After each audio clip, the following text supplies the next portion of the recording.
Então, vale dizer que a palavra aliança, ela ocorre cerca de 300 vezes no Antigo Testamento e mais ou menos 33 vezes, de 33 a 35 vezes no Novo Testamento. E que mesmo essas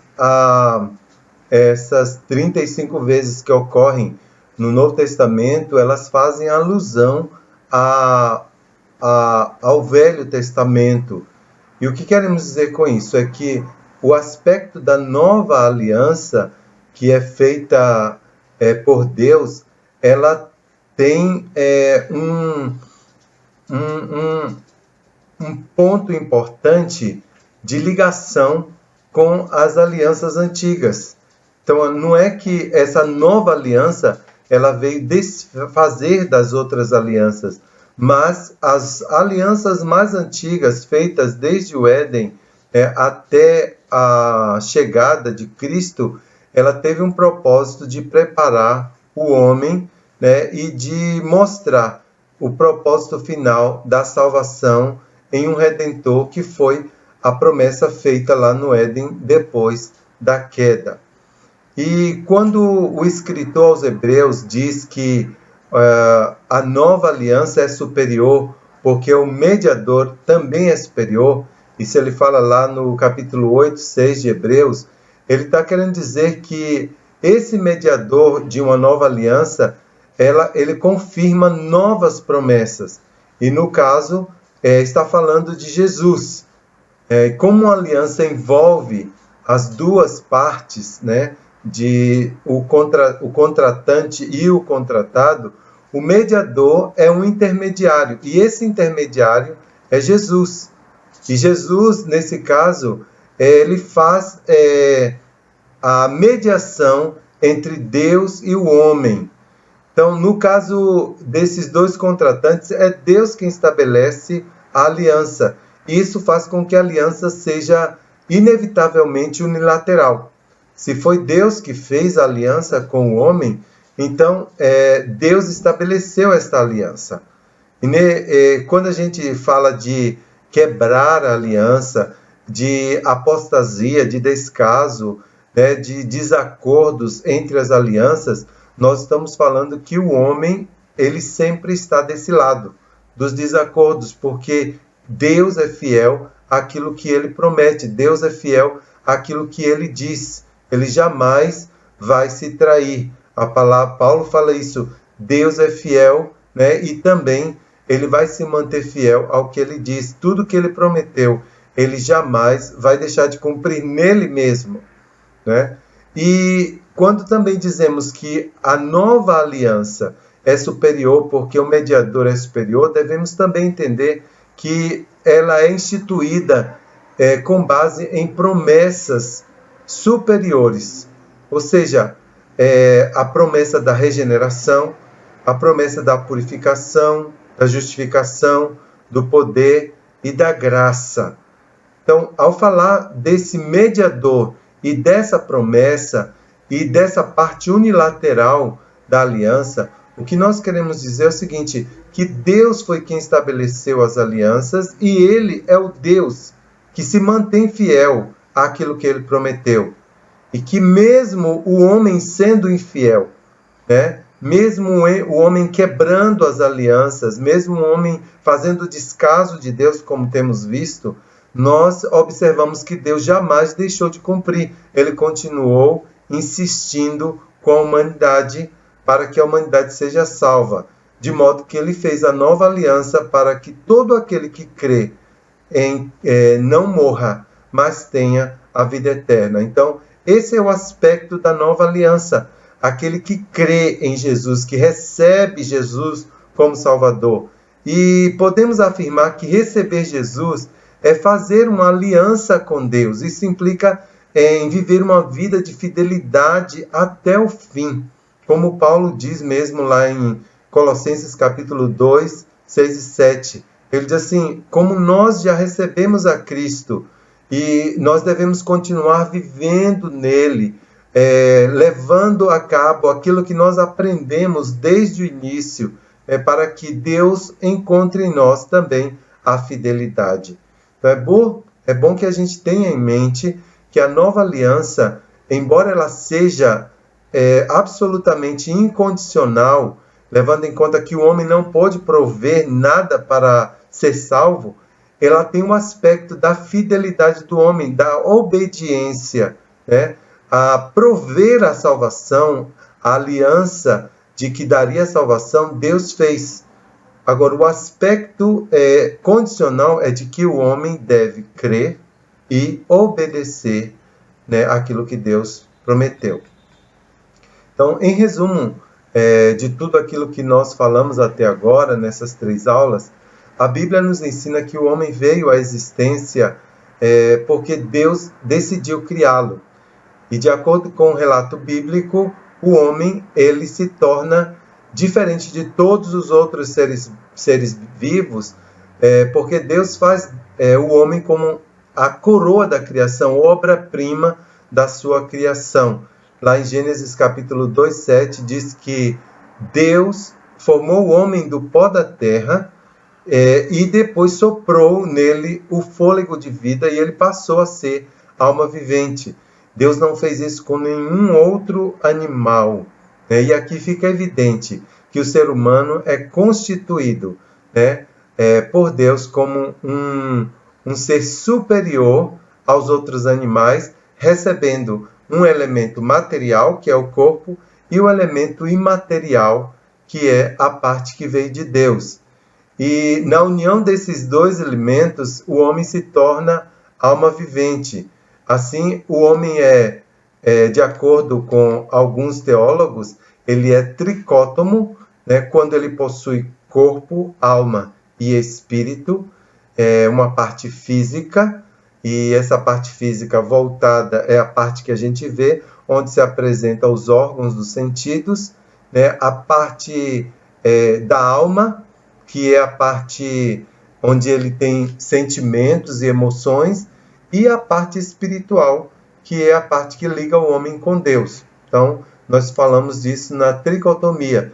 E falamos também da dicotomia, o que o homem é dicótomo quando ele possui apenas a parte material, que é o corpo, e a parte imaterial, que é a alma ou o espírito. E esse pensamento deu origem a 3 grandes teorias, né, que levou à origem da alma, né, para falar ou para discutir sobre a origem da alma ou a origem do espírito, ou a origem da alma e do espírito. E aqui nós vemos como isso também tem uma afinidade com a raça humana. A preexistência ou preexistencialismo, ele não tem muitos pontos aceitáveis e nem muitos pontos de apoio. Também o criacionismo tem muitos pontos que são aceitáveis, pelo menos 2 pontos, mas a grande maioria não é aceitável e não tem respaldo na palavra de Deus. Então, a teoria que mais tem respaldo na palavra de Deus e que é aceita pelos teólogos e também pela Bíblia como uma concepção apropriada da natureza humana é a teoria traducionista. Ela se conforma com o teor das Escrituras de que Deus fez o homem de forma homogênea, ou seja, Deus criou Adão de uma forma material de elementos, um elemento material e outro imaterial, e que Adão passou isso para a sua posteridade ou para a sua descendência até hoje. Então, essa é uma responsabilidade direta e indireta que fica com o homem, né? Até mesmo no que diz respeito à sua queda e aos seus pecados, e não ao Criador. Então, Deus fez o homem e o homem ele é um ser integral na criação. E tudo que o homem faz, ele passa para a sua posteridade. A teoria tradicionista apresentou algumas objeções e uma das mais discutidas foi a questão de Cristo participar ou não da natureza pecaminosa de Maria. Mas nós podemos explicar isso também em outras disciplinas, de que Cristo ele era perfeito, que a sua natureza foi santificada pelo Espírito Santo, né? A natureza dele não recebeu nada da natureza de Maria, os aspectos pecaminosos da natureza de Maria, porque ele foi santificado previamente pelo Espírito Santo.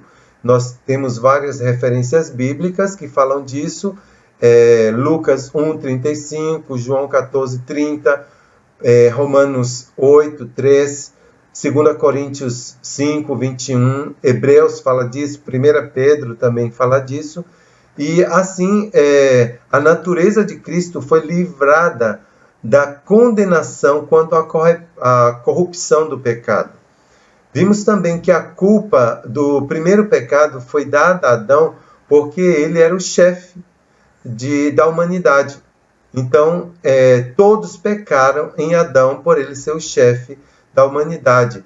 Assim como Deus criou a natureza e depois ordenou que as ervas se reproduzissem, da mesma forma também Deus falou para o homem, né, para que ele se multiplicasse e enchesse a terra. Então, tudo que Adão era, na sua essência, foi passada também para a sua posteridade. Por fim, falamos das alianças entre Deus e a humanidade e tratamos da aliança como um aspecto de contrato entre Deus e o homem desde o início dos tempos, antes e depois da queda, né, no tempo da inocência e depois que o homem pecou. E depois da queda, a aliança de Deus se refere à decisão que ele tomou em salvar a humanidade por meio da graça, depois que o homem caiu e se tornou, né, pecador.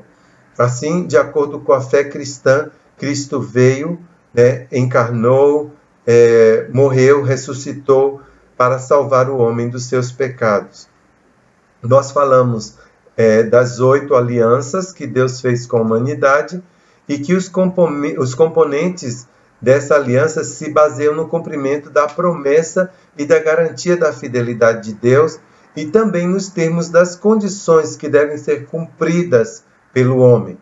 E esses termos podem ser acompanhados ou não de um juramento, embora Deus, ele mesmo, fez o juramento de que ele seria fiel para aqueles que o temem, e que, embora o homem seja infiel, Deus permanece fiel. Então, para nós conhecermos os segredos de Deus, é preciso que nós conheçamos esse Deus e entendamos também como podemos desfrutar dessa intimidade com Deus. Só assim podemos dizer que, pela fé, cada pessoa salva, ela entra em uma aliança com Deus. Ele promete a salvação, a vida eterna, a sua presença contínua na vida do crente. As suas leis foram escritas em nosso coração e ele espera que nós nos dediquemos ao seu serviço, que nos dediquemos à sua adoração. Então, a aliança através do Senhor Jesus Cristo, ela é eterna e perfeita. E é a própria graça de Deus que nos dá condições, não mais a lei antiga, mas a própria graça de Deus que nos dá condições de cumprir os pré-requisitos estabelecidos por Deus para que nós possamos alcançar a sua bênção. Então, aqui nós chegamos aos pontos, né, mais elevados da antropologia bíblica, e a partir de agora nós vamos tratar desse assunto que é a antropologia bíblica, voltado mais para a missiologia nos dias atuais, né? Então vamos estudar, sabemos agora quem é o homem, como o homem foi feito e tudo que Deus fez por ele, e agora vamos também estudar como alcançar esse homem dentro do seu aspecto cultural, linguístico, social, né, psicológico, e vamos como podemos levar essa salvação para esse homem que no momento é o centro da atenção de Deus para que ele seja salvo.